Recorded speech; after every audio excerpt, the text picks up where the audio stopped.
दोस्तों, मोदी सरकार ने बजट का पिटारा ओपन किया है और आज हम डिस्कस करेंगे कि बजट के पिटारे में आपके लिए क्या-क्या सारी चीजें हैं। चाहे आप सैलराइड हो, चाहे बिजनेस पर्सन हो, चाहे आप जो है टीचर हो या आप स्टूडेंट हो, हर एक के लिए बजट है। चाहे आप एग्रीकल्चर हो, हर एक के लिए बजट है, हर एक कैटेगरी के लिए। तो वीडियो लास्ट तक देखना, बहुत कुछ आपको इससे बेनिफिट मिल सकता है। तो पहला हम बात करेंगे इनकम पर्सन की, जो कि सैलराइड और बिजनेस पर्सन है, दोनों के लिए, ठीक है। सो हम बात कर लेते हैं इनकम टैक्स के बारे में। तो इनकम टैक्स ना दो पार्ट में डिवाइड है, कि ओल्ड टैक्स एक न्यू टैक्स, ठीक है। उसकी स्लैब है न्यू टैक्स और ओल्ड टैक्स की। तो ओल्ड टैक्स जो है, मतलब कि स्लैब रेट है, जिसमें एटीसी वगैरह का बेनिफिट मिलता था, वो चेंज नहीं हुआ है। वो आपको एज इट इज है, उसमें कोई भी छेड़छाड़ नहीं किया गया है। पर जो न्यू टैक्स स्लैब है, जो कि पहले मतलब भी हुआ था, बट अभी new tax slab rate revise हुई है, उसके बारे में बात करेंगे, और वो आपके लिए काफी हद तक रिलीफ आपको देती है। तो मैं आपको सबसे पहली बात बता दूं कि पहले क्या होता था कि ओल्ड टैक्स डिफॉल्ट हुआ करता था, और न्यू टैक्स जो है आपको मतलब ऑप्शनल होता था। अब यहाँ पे होगा न्यू टैक्स डिफॉल्ट होगा और ओल्ड टैक्स ऑप्शनल होगा। तो आपको अगर ओल्ड टैक्स में जाना है, जिसमें एटीसी की बेनिफिट्स वगैरह है, जो सारे बहुत सारे एग्जाम्पशंस आपको मिल जाते हैं, पर न्यू टैक्स में बहुत सारे एग्जाम्पशंस आपको नहीं मिलते हैं। तो इसमें आपको लिमिटेड ही डिडक्शंस मिलते हैं और लिमिटेड ही जो है एग्जाम्पशंस मिलते हैं, ठीक है। जिसमें एटीसी इसमें कवर नहीं होता, तो उस पर भी बात करेंगे, ठीक है। तो जिसमें आपको बता दूं ना कि अगर आप बिजनेस पर्सन हो, तो उन्होंने क्या किया है कि आपको 7.5 लाख तक आपको टैक्स में रिबेट मिलता है। मतलब आपको कोई टैक्स पे करने की जरूरत नहीं है, अगर आप बिजनेस पर्सन 7.5 लाख कमाते हो। अगर आप सैलराइड हो, तो आपको 7 लाख तक जो है आपको कोई टैक्स नहीं पे करना है, जिसमें से 50,000 स्टैंडर्ड डिडक्शन है। फिर आपको जो सरचार्ज रेट होती है, आपको एक्स्ट्रा चीजें चार्ज होती है, वो आपको नहीं, 37 से 25% तक कर दी गई है। अब न्यू टैक्स स्लैब रेट में मैं आपको बता दूं, पहला 0 to 2.5 लाख हुआ करता था, अब 0 से 3 लाख हो गई है, जो कि उस पर कोई टैक्स नहीं पे करना है, ठीक है। और 3 लाख से 6 लाख, पहले 2.5 से 7 होता था, बट अब 3 से 6 कर दिया गया है, मतलब 3-3 लाख के डिफरेंस में, उसमें आपको 5% आपको पे करना है, ठीक है। और 6 लाख to 9 लाख तक अगर आपकी इनकम आती है, तो आप समझ लो ऐसा कि 15,000 रुपया आपका, जो कि 3 to 6 लाख का या तो कॉम्पिटिशन आता है, वो आपका प्लस 10% का बैलेंस इनकम। लेट से कि आपकी 8 लाख इनकम है, तो 8 lakh minus 6 lakh, 2 lakh into 10, 20,000, 15,000 plus 20,000, 35,000 आपको चार्ज होगा टैक्स आपको, ठीक है। अब अगर मान लो 9 से 12 लाख है, तो आपको 45,000 प्लस 50% और नेट इनकम माइनस 9 लाख, जो कि स्लैब रेट है उसके हिसाब से। और 12 लाख पे आपको 90,000 प्लस 20% और नेट इनकम जो 12 लाख का जो लोअर स्लैब है, उसको डिडक्ट करोगे, तो आपकी नेट इनकम निकल के आती है। तो उतना आपका लगता है टैक्स। अगर 15 लाख के ऊपर है, तो आपको 30% का आपको टैक्स लगता है नेट इनकम के और 15 लाख के डिफरेंस में, और 1.5 लाख का वो प्लस। तो आपको उस हिसाब से चार्ज होता है। अब इसमें से कई लोग खुश हैं, कई लोग ना खुश हैं। मैं इसके बारे डिटेल में मैंने इसको क्यों बताया, क्योंकि इसके पीछे का रीजन ये है कि देखो क्या है ना, कि न्यू टैक्स रिजिम में एटीसी का डिडक्शंस नहीं मिलता, सारी चीजें हैं, तो जिसमें बहुत सारी चीजें जो कवर होते हैं, वो आपको नहीं मिलते। सो अभी लोगों का कैसा मानना है, न्यू टैक्स रिजिम में भले ही 7 लाख तक एग्जाम्प्ट है, ठीक है। तो पहली बात तो एक ये चीज है कि लोग 7 लाख तक अर्निंग ही नहीं कर रहे हैं, तो स्लैब बनाने का क्या फायदा, ऐसा एक वर्ग का बोलना है। और जो कि जो मिडिल क्लास है, उनका ये क्वेश्चन भी बहुत सही है कि भाई इसमें मिडिल क्लास के लोगों का क्या फायदा। हाँ, अपर मिडिल क्लास का भी यही क्वेरी है कि बॉस, अगर मैं 8 लाख कमा रहा हूं, तो मुझे तो टैक्स देना ही पड़ेगा कंपलसरी, विदाउट एनी डिडक्शन। और दूसरी बात यह है कि हमारे को एक चीज अच्छा कर दिया है कि होम लोन लेने का दिक्कत नहीं है, और इंश्योरेंस नहीं लेना पड़ेगा, और बहुत सारी चीजें, मतलब कि इनका प्रमोशन ये है कि आप होम लोन ना लो। देखो, गवर्नमेंट आपके लिए करती है, क्योंकि आपको कोई भी होम लोन अगर आप लोगे, आप डेब्ट ट्रैप में फंस जाओगे। तो उन्होंने हटा दिया, ताकि आप एटीसी के चक्कर में होम लोन ना लो, है ना। और इंश्योरेंस ना लो, इतना लंबा पैसा कौन रखेगा संभाल के, है ना। तो ये चीज है कि सरकार ने ये आपके लिए अच्छा किया है। अब इसको अच्छा बोले या खराब बोले, मुझे कमेंट करके जरूर बताना। मैं सुनना चाहूंगा कि ये ऑफर कैसा है ना। तो ये तो हो गई टैक्स स्लैब रेट की सारी बातें क्लियर। अब दूसरी बात ये है कि आपको क्या ये चीज अच्छा है कि कैपिटल गेन का जो डिडक्शंस है, वो आपका 10 करोड़ तक का होगा, ये बहुत अच्छी बात है। और दूसरी बात ये है कि जैसे मैंने आपको बताया कि इंडिविजुअल का जो भी इनकम है 9 लाख है, तो 45,000 टैक्स आएगा, जो कि कैलकुलेशन मैंने आपको बताई थी। और 50,000 का स्टैंडर्ड डिडक्शंस मिलता है, वो भी मैंने आपको बता दिया उसमें। हाँ, अगर आप अग्निवीर से हो और जो भी आपको कॉर्पस मिलता है, उसमें आपको कोई टैक्स पे करने की ज़रूरत नहीं है। तो ये बहुत अच्छी बात है कि आपको अगर अग्निवीर से कॉर्पस मिलता है, तो आप उसको एग्ज़ेम्प्ट करवा सकते हो, मतलब आप उससे छूट करवा सकते हो। अब बहुत सारी ऐसी चीज़ें हैं, जो महँगी भी हैं, सस्ती भी हैं। पहला हम बात कर लेते हैं सस्ती चीज़ों की, तो जिसमें सेल फ़ोन्स है, लैब-ग्रोन डायमंड्स है, लिथियम बैटरी है, ईवी रॉ मटेरियल।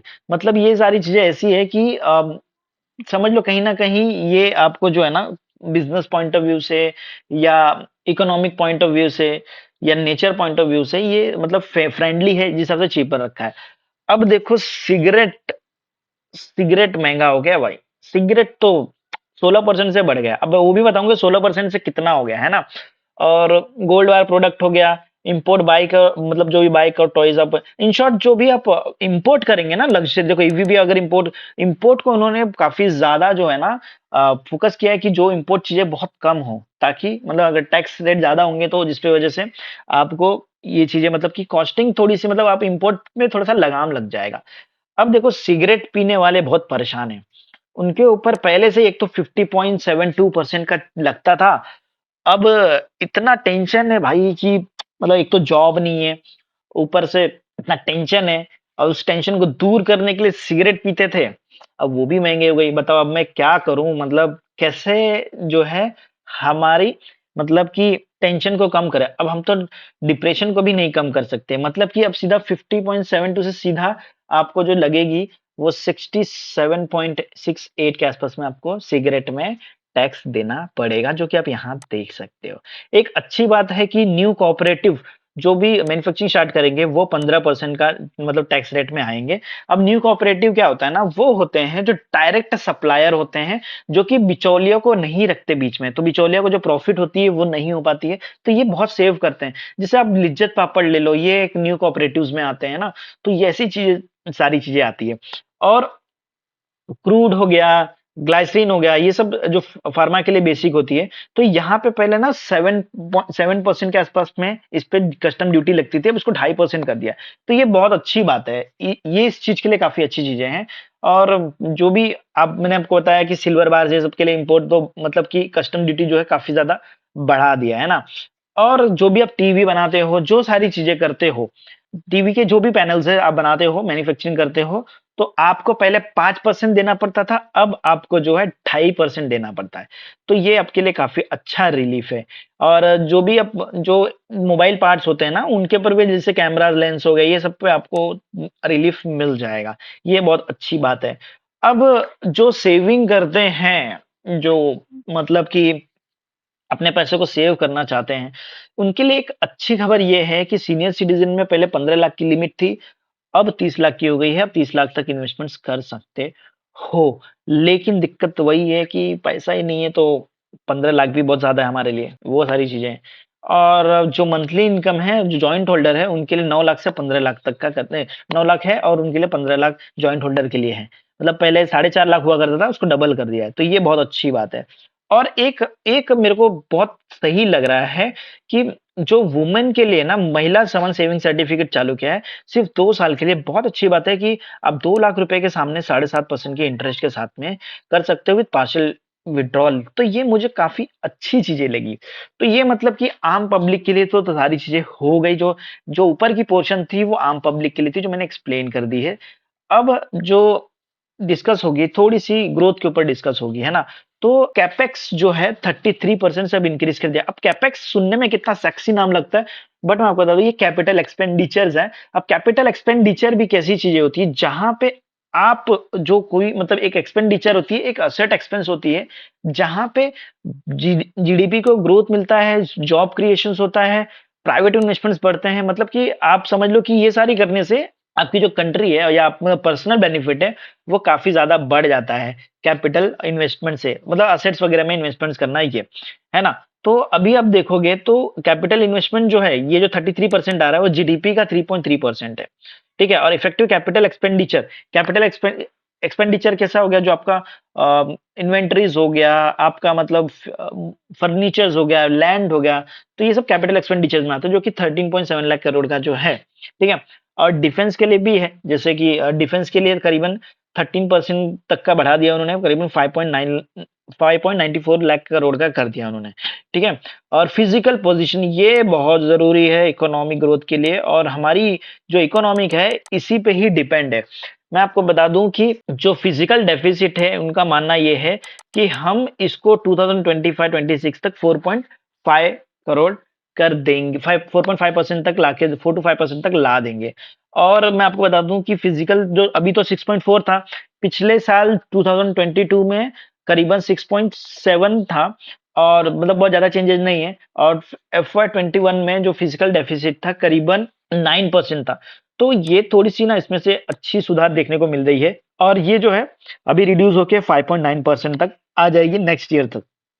अब क्वेश्चन ये है कि फिजिकल डेफिसिट है क्या? फिजिकल डेफिसिट ऐसा समझ लो कि आपकी जो खर्चे हैं आपके इनकम से बहुत ज्यादा है, मतलब कि आपके पैसा जो है नेगेटिव में है। तो ये सारी चीजें हैं। तो मतलब कि आपकी जो इनकम है वो तो मतलब कि एक्सपेंस को कम करेंगे, और ट्राई करेंगे कि अभी जो आपको नेट जो डेफिस, हालांकि डेफिसिट ऐसे रातों रात नहीं खत्म हो जाते हैं, लॉजिकल चीजें हैं, मतलब कि बहुत सारी चीजें होती हैं, उसको कंट्रोल करना पड़ता है। तो वो धीरे धीरे होती है, वो एक साथ में नहीं होती है। तो ये बहुत अच्छी चीज है कि एक्सेप्टेशन से कि हाँ, हम जो है 5.9 बहुत अच्छा रेट नहीं है, बट फिर भी काफी अच्छी चीज है। और इसमें देखा ना, ग्रॉस मार्केट बोरोइंग काफी ज्यादा बड़ा है। अब ग्रॉस मार्केट बोरोइंग है क्या? ग्रॉस मार्केट बोरोइंग ऐसा समझ लो कि बॉन्ड होता है, ट्रेजरी बॉन्ड्स होता है ना, तो वो सारी चीजें आप लेते हो ताकि आप अपनी जो कैपिटल एक्सपेंडिचर्स हैं, जो फिजिकल डेफिसिट को फुलफिल कर सको। तो वो सारी चीजें आपका यहाँ पे है। तो ये जो नंबर्स मैं आपको बता रहा हूँ ना, ये इकोनॉमिक ग्रोथ के लिए काफी ज्यादा, ऐसे ही $5 ट्रिलियन नहीं पहुंच जाएगा इंडिया। इसके लिए हर एक चीज पे ध्यान देना पड़ेगा, स्पेशली फिजिकल डेफिसिट पे, कि खर्चे कितने हैं, इनकम कितने हैं। तो ये सारी चीजें, और अगर इस पे फोकस होगा तो ऑफकोर्स सी बात है कि इंडिया का मार्केट कैपिटल काफी ज्यादा बढ़ जाएगा। तो ये बहुत अच्छी बात है। अभी तो इसके अलावा मैं आपको बता दूं कि हमारा जो टैक्स रिसिप्ट है करीबन 20.9 लाख है, मतलब जो भी टोटल फाइनेंशियल 2023 में गवर्नमेंट ने 20.9 लाख करोड़ का जो है टैक्स किया था, और एक्सपेंडिचर 41.9 लाख है। तो मतलब आप सोच सकते हो, फिर इसके अलावा जो है उनको टैक्स के अलावा बोरोइंग करना पड़ता है फुलफिल करने के लिए, जो कि 24.3 लाख करोड़ निकल के आता है। तो यही सारी चीजें हैं कि आपको मतलब जो डेफिसिट है उसको फुलफिल करने के लिए ट्रेजरी बॉन्ड्स वगैरह, ये सारी चीजें, हर एक तरीके की जो इनकम्स हो सकती है वो जनरेट करें, ठीक है। अब एमएसएमई के लिए, जो कि अब जो पिटारा है एमएसएमई के लिए है, जो कि छोटे वर्ग के बिजनेस होते हैं उनके लिए है। तो उन्होंने 9,000 करोड़ का कॉर्पस का जो है गारंटी प्रोवाइड की, जो कि आप कोलेट्रल, नॉन कोलेट्रल, जो मतलब जिसमें आपको रिस्क, मतलब कि आप सर समझ सकते हो कि 9,000 करोड़ का उनका कॉर्पस है, कि अगर कुछ भी नुकसान होता है बिजनेस को, तो ये 9,000 करोड़ तक का बजट है कि चीजों को हैंडल कर लेंगे। और 2 लाख करोड़ तक जो है आपको अनसिक्योर्ड लोन आपको प्रोवाइड कर देंगे, जो कि बहुत ही कम इंटरेस्ट रेट पे प्रोवाइड करने वाले हैं, 1% से भी लेस देन, मतलब महीने में 1% अगर देखा जाए तो बहुत ज्यादा नहीं है, बहुत सही रेट है। तो ये एक अच्छी बात है कि आपको मतलब एक मनी सप्लाई, जो सब मनी सप्लाई वाली चीजें हैं वो आपको प्रोवाइड कर रहे हैं। बाकी बिजनेस आपकी है, आप उसको कैसा यूज करते हो। बैंकिंग के लिए कुछ ज्यादा खास नहीं है। फिर प्रधानमंत्री कौशल विकास योजना है, जिसके तहत हमारे 30 जो फॉरेन सेंटर्स ओपन करेंगे, और वहां पे प्रिपेयर करेंगे कि 47 लाख से ऊपर लोगों को जॉब मिले और वो इंटरनेशनली वर्क कर सके। तो ये बहुत अच्छी बात है, ये भी एक अच्छी चीज है। और क्लीन एनर्जी, मतलब कि एनर्जी पे बहुत ज्यादा फोकस है, जिसकी वजह से अडानी को इससे प्रॉफिट मिलनी चाहिए थी, बट अडानी का शेयर्स काफी ज्यादा उल्टा पड़ गया, उनको ही बढ़ने के बजाय गिर गया। देखा जाए तो 35,000 करोड़ की एनर्जी ट्रांसफर है, जो कि ग्रीन एनर्जीज है, उन पे काफी ज्यादा फोकस किया जा रहा है। और ईवी पे भी वो काफी ज्यादा फोकस किया जा रहा है, जो कि लिथियम बैटरीज वगैरह है, उस पे भी, ताकि मतलब आपकी जो इकोनॉमिक है वो, मतलब एक क्रूड ऑयल को भी कहीं ना कहीं रिप्लेस करने की बातें चल रही है, कि भाई कि ताकि हमारा ट्रेड डेफिसिट कम हो। ट्रेड डेफिसिट सही बोलूं तो क्रूड ऑयल ही एक सबसे बड़ा मेन मेजर है, कि हमारे को प्रॉब्लम क्रिएट होती है क्रूड ऑयल से, क्योंकि वही जो है हमारा जो अपना पैसा, इंडियन पैसा खाता है, और कोई नहीं खाता। तो ये सबसे बड़ा मेजर पोर्शन है, अगर वो कम हो जाए तो हमारे लिए इंडियन में बिजनेस काफी अच्छे तरीके से बढ़ सकते हैं, ठीक है। और बाकी तो बिजनेस इजी है, और 50 एयरपोर्ट्स, बहुत सारी चीजें, जो ड्रोन्स वगैरह हैं वो लॉन्च कर रहे हैं, तो इसको उतना कुछ खास वो नहीं है। बिजनेस के लिए वही सेम चीज़ें हैं कि हम बिज़नेस को ईज़ी कर देंगे, ये सारी चीज़ें, एक पैन कार्ड पे सारी चीज़ें हैं, डिजी लॉकर से सारी चीज़ें कर देंगे, तो वो सारी चीज़ें। अब अर्बनाइज़ेशन सबसे बहुत ज़रूरी है, जो रूरल एरिया है उसको अर्बनाइज़ेशन करने के लिए 10,000 करोड़ तक का खर्चा कर रही है, करना चाहती है। इसके पीछे का रीज़न क्या है? क्योंकि देखो रूरल को अर्बन होना बहुत ज़रूरी है। और ये बहुत अच्छी बात है कि मतलब इस पे काम किया जाता है क्योंकि वहाँ पे डेवलपमेंट होगी तो जाके वहाँ पे रोजगार क्रिएट होंगे और वहाँ पे लोगों की जो लाइफ़स्टाइल है वो काफ़ी अच्छी हो जाएगी, तो ये बहुत ज़रूरी है ना? तो इस तरीके से आप जो है ये आपके लिए काफ़ी अच्छी बातें हैं। हेल्थ के ऊपर कुछ ज़्यादा तो है नहीं। अब हाउसिंग के ऊपर जो है जिन्होंने प्रधानमंत्री आवास योजना लिया है, उनको करीबन 66% से इंक्रीज़ किया गया है मतलब 79,000 करोड़ का बजट है, तो ये बहुत अच्छी बात है। और एजुकेशंस के सेक्टर में मैं आपको बता दूँ कि 3 एआई सेंटर्स ओपन किया जा रहा है, ताकि बच्चे काफ़ी ज़्यादा एडवांस हो और अपने स्किल्स को यूज़ कर सकें। इनके अलावा करीबन 157 न्यू नर्सिंग जो है इंस्टीट्यूशन ओपन है, जिसमें मेडिकल कॉलेजेस वगैरह होंगे और टीचर्स के लिए काफ़ी अच्छे हैं। 38,800 टीचर्स को हायर करेंगे, जो कि 740 जो स्टाफ होंगे वो सारी चीज़ें सब सब चीज़ों को हैंडल करेंगे मतलब कि एक अच्छी बात है कि 38,800 की जो फ्रेश टीचर की जॉब क्रिएट होगी। अब एग्रीकल्चर में तो मुझे उतना कुछ ख़ास लगा नहीं कि इतना कुछ ख़ास है, बट एक इनका ये है कि जो 20 लाख करोड़ का एग्रीकल्चर जो है सपोर्ट है एनिमल में मतलब कि जो भी एनिमल हस्बेंड्री है, डायरी है मतलब कि दूध वगैरह के मतलब गाय पालना, फिशरीज़ वगैरह ये लोग के लिए। तो ये लोग के लिए 20 लाख करोड़ का बजट है जो कि काफ़ी ज़्यादा प्रोटेक्ट करता है चीज़ों को। इनके अलावा जो है 3 इयर्स तक ये बहुत अच्छी बात है। हाँ, हो सकता है ये पैसे से मदद ना हो, लेकिन ये जो है ना अ, जो किसान हैं, उनको सीखने के लिए काफ़ी चीज़ें उन्होंने क्या किया है कि असिस्टेंस प्रोवाइड करेंगे जो कि बहुत सारी चीज़ें उनको गाइड करेंगे नेक्स्ट 3 ईयर तक, ताकि फार्मर्स सेल्फ डिपेंड हो, सारी चीज़ें समझें और अपने तरीके से जो है, जो एग्रीकल्चर सेक्टर है, उसको ग्रो करें। तो ये यही सारे बजट के सारांश हैं और उससे ज़्यादा नहीं बट इसके अलावा मैं आपको बता दूँ कि इन्होंने मतलब फ्री फूड में करीबन देखा जाए तो 80 करोड़ लोगों को उन्होंने फ्री खाना दिया है 28 महीने में, ये इनका मानना है। और ये भी है कि ये इनका मानना है कि हमारी जो इनकम है, वो 1.97 लाख हो गई पर कैपिटा इनकम जो कि 1.5 लाख थी पहले, अब 1.97 है जो 10th रैंक से हम 5th रैंक पे आ गए हैं। तो यही सारी चीज़ें हैं और इंडिया की जो जीडीपी है 7% से ग्रोथ होने का एक्सपेक्टेशंस है जो कि वॉर भी बहुत सारी जगह पे वॉर थी, इकोनॉमिक क्राइसिस थी, बट फिर भी इनके अलावा जो है 7% की इकोनॉमिक ग्रोथ देखने को मिल सकती है, तो ये बहुत अच्छी बात है। फिर इनके अलावा निर्मला सीतारमण ने ये भी बोला G20 प्रेसिडेंसी काफ़ी रेयर चांस होता है इंडिया के पार्टिसिपेंट के, ताकि वो ग्लोबली ये सारे चीज़ों को एड्रेस कर सके और ट्राई करे कि इन सारी चीज़ों को रिज़ॉल्व कर सके। तो यही थी बजट, इससे ज़्यादा कुछ नहीं था। आप मुझे बताना कमेंट करके कि आपके फ़ायदे के लिए या आपके नुकसान के लिए क्या-क्या चीज़ें पेश की गई है बजट में, वो मुझे बताइए। बजट मेरे हिसाब से मैंने न्यूट्रल रखा है, जो बजट में आया है वही मैंने आपको एक्सप्लेन किया है, जो डेटाज़ प्रोवाइड हुई उसी पे और ये डेटा सारे के सारे मेरे खुद के वेबसाइट पे मिल जाएँगे, आप जाके रीड कर सकते हैं। कर सकते हो और साथ-साथ में सब्सक्राइब भी कर लो, ताकि आपको ऐसे ही बहुत सारे कॉन्सेप्ट सीखने को मिले, बहुत सारी चीज़ें आपको समझ में आए और आपके बेनिफिशियल सारी चीज़ें आपको मिलती रहें। ठीक है? तो वीडियो को यहीं पे समाप्त करते हैं और मिलते हैं अगले अच्छे कॉन्सेप्ट के साथ में। धन्यवाद।